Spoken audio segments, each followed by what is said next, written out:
এইচএসসিতে class না পাওয়া ছেলেটাকেও দেখেছি প্রথমবারেই পাঁচটা বিশ্ববিদ্যালয়ে চান্স পেতে। ক্যাডেটে চান্স পাওয়া মেয়েটাকেও দেখেছি মাদকাসক্ত ছেলের সঙ্গে সম্পর্কে জড়িয়ে নিজের ক্যারিয়ার নষ্ট করে দিতে। প্রথমবারে মেডিকেল কলেজে চান্স না পাওয়া মেয়েটাও আজ দেশ সেরা ডাক্তার।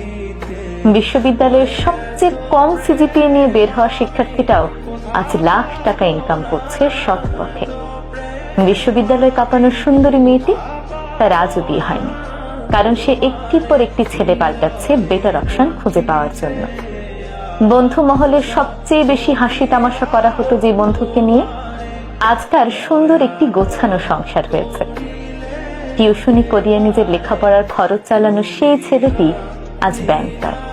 কোনো কিছু কিভাবে শেষ হবে বা সাফল্য কখন এসে ধরা দেবে সেটা নির্ভর করে সৃষ্টিকর্তার ইচ্ছে এবং মানুষের প্রচেষ্টার উপর। তাই কোনো কিছু পেয়ে গিয়ে হাল ছেড়ে দিলে তা হারানোর সম্ভাবনাটাই বেশি থাকে। ওই যে স্বাধীনতা অর্জনের চেয়ে স্বাধীনতা রক্ষা করা কঠিন, ঠিক তেমনি সফলতাও তাই। তাই নিজের জীবনের প্রতিটি ক্ষেত্রে প্রতিযোগিতা চালিয়ে যেতে হবে নিজের সাথে নিজেকে প্রতিজ্ঞাবদ্ধ হতে হবে সফলতার জন্য শেষ লড়াইটা পর্যন্ত লড়ে যাব।